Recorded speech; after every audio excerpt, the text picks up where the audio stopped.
اعوذ باللہ من الشیطان الرجیم بسم اللہ الرحمن الرحیم الحمدللہ رب العالمین وصلی اللہ علی محمد وآل بیتہ الطیبین الطاہرین۔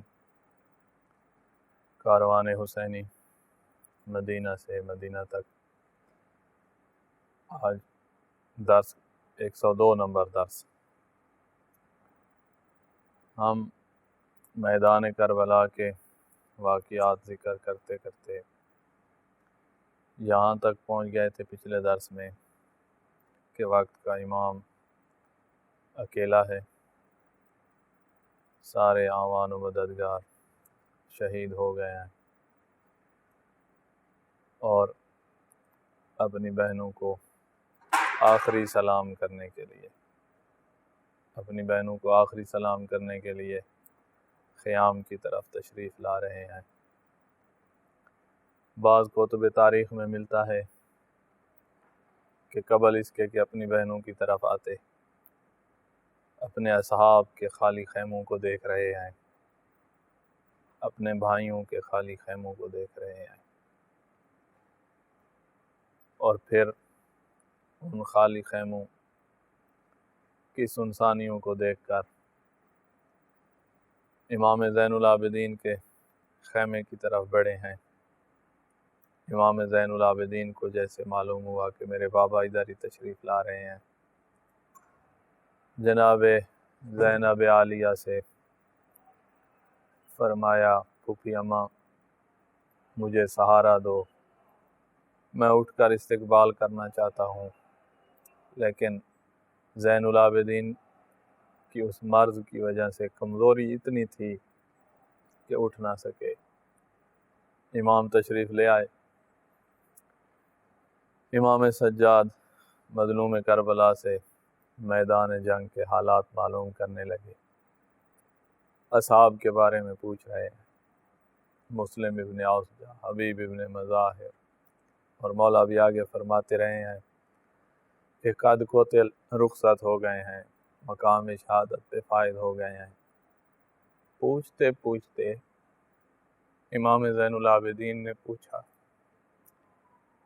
این عمی العباس، بابا میرا چچا عباس کہاں ہے؟ اس وقت جناب زینب مظلوم کربلا کی طرف دیکھ رہی ہیں کہ اب کیا جواب دیں گے زین العابدین کو۔ تو مظلوم کربلا نے بتایا کہ تیرا چچا جام شہادت نوش کر کے دنیا سے چلا گیا ہے، اب بس میں رہ گیا ہوں اور تو رہ گیا ہے۔ بعض روایات میں ملتا ہے زین العابدین پر غشی طاری ہو گئی، مستقبل کو دیکھ رہے ہوں گے۔ زین العابدین کی طرف اسم اعظم سپرد کیا، امامت سپرد کی، جو امامت کی امانات ہوتی ہیں، وہ امانتیں کچھ کربلا میں تھیں وہ سپرد کی، اور کچھ مدینہ میں جناب ام سلمہ کے پاس امام رکھ کر آئے تھے اور بتا کر آئے تھے کہ زین العابدین آ کر آپ سے سنبھالے گا۔ پھر جناب زین العابدین نے پھوپھی اماں سے کہا، پھوپھی اماں مجھے تلوار لا کر دو، میرا بابا اکیلا رہ گیا ہے، میں وقت کے امام کی نصرت کرنا چاہتا ہوں۔ جب زین العابدین سے الوداع کر لیا، پھر بہنوں کے خیموں کی طرف آئے، بیٹیوں کے پاس آئے، خواتین نے حلقہ باندھا ہوا ہے۔ اسی حال میں عمر سعد کمینہ یہ سوچ رہا ہے کہ اب موقع ہے، حسین خیموں میں ہے، ہم خیام پر ہی حملہ کر دیں اور ادھر ہی حسین کو بھی قتل کر دیں اور باقی خیام کو بھی لوٹ لیں۔ اور اس نے اپنا بھیجا ہے لشکر۔ مظلوم کربلا خیام سے اس طرح باہر آئے جس طرح کچھار سے شیر باہر آتا ہے۔ اور آتے ہوئے لشکر پہ حملہ کیا اور سب کو پسپا کیا. پھر بہنوں کے پاس آئے ہیں. اور یہاں پر امام کے الوداع کے بارے میں تاریخ نے بہت کچھ لکھا ہے. جب امام آخری سلام کرنے کے لیے آئے ہوئے ہیں تو یہاں یہ روایت ملتی ہے کہ امام کی بیٹی جناب سکینہ اکیلے بیٹھ کر گریہ فرما رہی تھی. امام نے اپنے پاس بلایا اور سکینہ کو اپنے سینے سے لگا لیا، اور جب سینے سے لگایا تو امام کی آنکھیں بادلوں کی بارش کی طرح برسنے لگ گئیں. اور امام نے یہ چند اشعار پڑھے: سیطول بادی یا سکینۃ فعلمی من کل بکاء اذا الحمام دہانی. اے سکینہ اب نہ رو، تیرے رونے سے میرا جگر جل رہا ہے. جب میں چلا جاؤں تو اس کے بعد تو نے بہت رونا ہے. لا تحرکی قلبی بدم آتے کے حسرتاً ما دام منی الروح فی جسمانی. اے سکینہ جب تک میرے جسم میں میری روح ہے تو رو رو کر میرے دل کو تکلیف نہ دے. فَإِذَا قُتِلْتُ فَأَنْتِ أَوْلَى بِالَّذِي تَعْتِينِهِ يَا خَيْرَةَ النِّسْوَانِ. جب میں مارا جاؤں گا اس کے بعد تو ہی سب سے زیادہ مجھ پر رونے کا حق رکھتی ہے. یہاں ایک اور روایت ملتی ہے کہ جب الوداع کرنے آئے تو اس وقت جناب شیخ عباس قمی نے منتہی الاعمال میں یہ روایت ذکر کیا کہ اس وقت جناب سکینہ پوچھتی ہیں استسلمت للموت. بابا آپ کے حالات دیکھ کر سوال کر رہی ہے، ایسے محسوس ہوتا ہے کیا آپ موت کے لیے تیار ہو گئے ہیں؟ اس وقت مولا نے فرمایا کیف لا یستسلم من لا ناصر لہ ولا معین. اے سکینہ بیٹا جس کا کوئی مددگار نہ رہا ہو وہ موت کے لیے کیسے تیار نہ ہو؟ میرے انصار چلے گئے، میرے مددگار چلے گئے، بیٹے و بھائی میرے شہید ہو گئے، اکیلا رہ گیا ہوں. اس وقت جناب سکینہ نے ایسا سوال کیا جو بہت بھاری تھا. اکبر نے جب پانی مانگا تھا تو اس سے بھی بھاری ہے.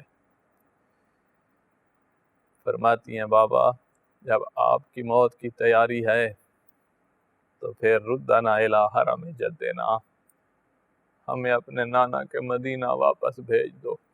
پتہ تھا بی بی کو کہ امام کے قاتل بڑے بے غیرت لوگ ہیں، بابا نے شہید ہونا ہے تو انہوں نے ہمارے خیموں پہ حملہ کر دینا ہے. فرمایا سکینہ اس شعر کا خلاصہ یہ ہے لا تورکل کا تعالی نام. اب حسین امتحان میں ہے بیٹا، حسین کچھ نہیں کر سکتا. صبر کی تلقین کر رہے ہیں اور دعائیں تعلیم دینے آئے ہوئے ہیں، دعائیں تعلیم دے رہے ہیں. مصیبت میں کون سی دعا مانگنی ہے؟ انہی وصیتوں میں جو امام نے آخر وقت میں کی یہ دعا تعلیم دی. جناب امام زین العابدین کو تعلیم دی تھی کہ سینے سے لگا لیا تھا زین العابدین کو اور کہا یہ وہ دعا ہے جو مجھے میری ماں جناب زہرا نے تعلیم دی تھی اور اس کو میرے نانا سید المرسلین نے تعلیم دی تھی، اور نانا کے پاس جناب جبرائیل یہ دعا لے کر آئے تھے کہ ہر غم و ہم میں یہ دعا مانگ لینا، جب کوئی مصیبت آئے تو یہ دعا مانگ لینا بحق یاسین والقرآن الحکیم وبحق طٰہٰ والقرآن العظیم یا من یقدر علی حوائج السائلین یا من یعلم ما فی الضمیر یا منفس عن المکروبین یا مفرج عن المغمومین یا راحم الشیخ الکبیر یا رازق الطفل الصغیر یا من لا یحتاج الی التفسیر صلی علی محمد وآل محمد وافعل بی کذا و کذا۔ یہ دعائیں تعلیم دیتے ہوئے امام جب حرکت کرنے لگے قیام سے آخری سلام کر کے، تو جناب زینب نے فرمایا حسین بھیا مجھے ماں زہرا کی ایک وصیت یاد آ رہی ہے، اس پہ عمل کرنا ہے کہ ماں نے فرمایا تھا جب حسین الوداع کر کے قیام سے نکلنے لگے تو میرے حسین کی گردن کا بوسہ دینا۔ وصیت پہ عمل کیا ہے، میدان کی طرف چلے ہیں، اور بعض روایات میں ملتا ہے کہ امام نے فرمایا تھا 3 کاموں میں سے کوئی ایک کرو، یا تو ہمارا راستہ چھوڑو تاکہ ہم مدینہ چلے جائیں، یا مجھے پانی پلا دو۔ پیاس نے امام پر کوئی اتنا اثر کیا ہوا ہے کہ یہ جنگ کرتے رہے ہیں اور ساتھ پانی بھی مانگتے رہے ہیں۔ اور لکھتے ہیں مورخین کہ امام کی زبان شدت پیاس کی وجہ سے زخمی ہو گئی تھی۔ اگر نہ مدینے جانے دیتے ہو نہ پانی دے سکتے ہو تو پھر عرب کے دستور کے مطابق میں اکیلا رہ گیا ہوں، میرے مقابلے میں ایک ایک آؤ۔ آتے رہے ایک ایک، اور جو بھی آتا تھا فنار ہو جاتا تھا، جس کی وجہ سے کہنے لگا عمر ساج یا شمر کہ اگر ایک ایک جاتا رہا تو ہمارا لشکر ہی ختم ہو جائے گا، یکبارگی حملہ کرو۔ امام کے ساتھ وہ ایک ایک آنے والا طریقہ کار انہوں نے روک دیا اور یکبارگی حملہ شروع ہو گیا۔ مولا جس جگہ پہ ہوتے حملہ آوروں کو دور بھگاتے، پھر اپنی جگہ پہ آ جاتے، پھر حملہ آوروں کو بھگاتے، پھر اپنی جگہ پہ آ جاتے۔ اسی طرح مولا اس طرح کی جنگ کرتے رہے ہیں۔ جب حملہ آوروں کے طرف گئے ہیں جنگ کے لیے، پیچھے سے شمر کچھ اپنے فوجی لے کر خیام کی طرف آ گیا ہے، تو اس وقت امام نے آواز دی یا شیعۃ آل ابی سفیان، اے ابو سفیان کی آل کے مددگارو، ان لم یکن لکم دین، اگر تمہارا کوئی دین نہیں ہے، وکنتم لا تخافون المعاد، اور تمہیں قیامت کے دن کا کوئی خوف نہیں ہے، نہ دین ہے تمہارا نہ قیامت کا عقیدہ رکھتے ہو، تو کونوا احرارا فی دنیاکم، اپنی دنیا میں ذلیل لوگوں کی طرح ذلت والے کام نہ کرو، آزاد ہو کر رہو۔ ورجعوا الی احسابکم، وہ حسب جو چل رہا ہے، وہ دستور جو عرب میں چل رہا ہے اس کے مطابق چلو، ابھی تک میں زندہ ہوں، میرے اہل کے خیموں کی طرف کیوں بڑھ رہے ہو؟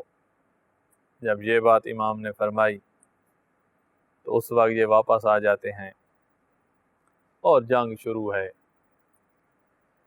اکیلا مظلوم کربلا ہزاروں کے لشکر میں گھسا ہوا ہے، اور ساتھ یہ بات بھی چل رہی ہے، یہ جملے بھی ہیں کہ پانی بھی مانگ رہے ہیں اور کوشش کر رہے ہیں کہ دریائے فرات کے کنارے پہ جائیں۔ پہلے مولا عباس بھی دریا کے کنارے پہ گئے، دریا میں داخل ہوئے، مولا امام مظلوم کربلا دریا میں داخل ہوئے، لیکن کسی نے کہہ دیا تھا کہ خیام پہ حملہ ہو گیا ہے، تو مولا فوراً واپس آئے، اور جب خیام کے پاس پہنچے تو خیام سلامت تھے۔ اب کوشش کر رہے ہیں کہ دریا تک پہنچ جائیں، کنارے تک، لیکن اب بہت زخم لگ گئے ہیں، شدید زخمی ہیں، دریا کے کنارے پر نہیں پہنچ پا رہے، اور جنگ جاری ہے۔ ان حالات میں جو اس فوج میں ترکش تیر مارنے والے تھے تیر مارنے والوں کو حکم یہ دیا گیا کہ تم سارے مل کر حسین پر تیر چلاؤ۔ عمر سعد کی فوج میں 4000 تیر انداز تھے اور ہر ایک نے اپنا نشانہ زہرا کے لال کو بنایا۔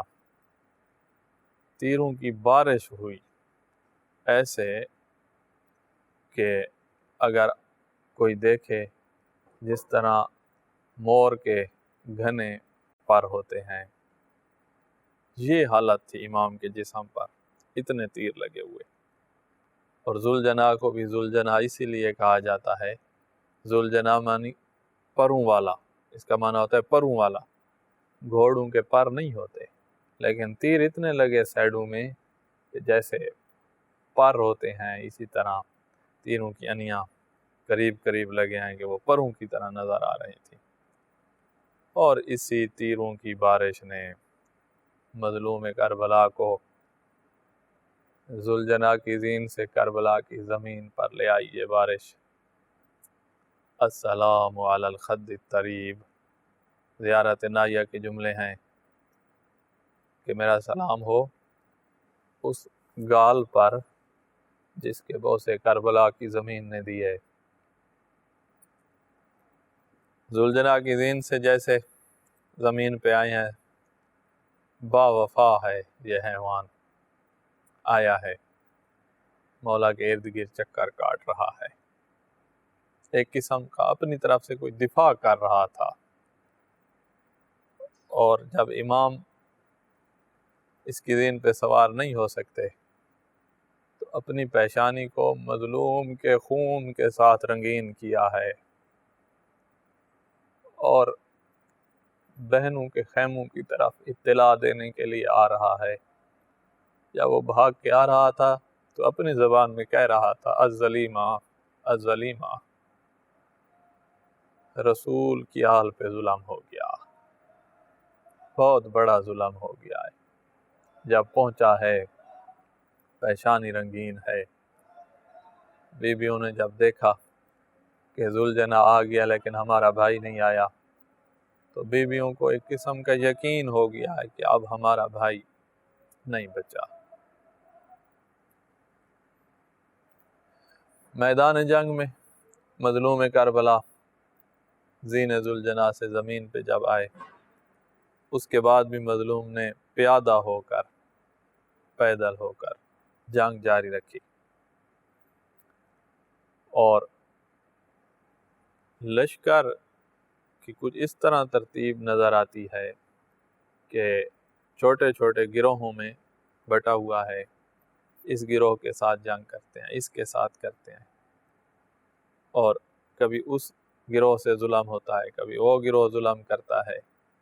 اس طرح کرتے کرتے روایت کہتی ہے کہ کبھی دائیں طرف مائل ہو جاتے ہیں، کبھی بائیں طرف مائل ہو جاتے ہیں۔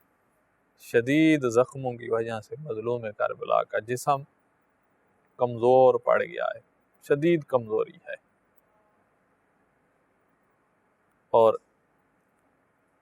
اسی حالت میں ایک گروہ سے دوسرے گروہ کی طرف، وہ گروہ آگے والے گروہ کی طرف پہنچا دیتا تھا، وہ گروہ ظلم کر کے آگے والے کی طرف پہنچا دیتا۔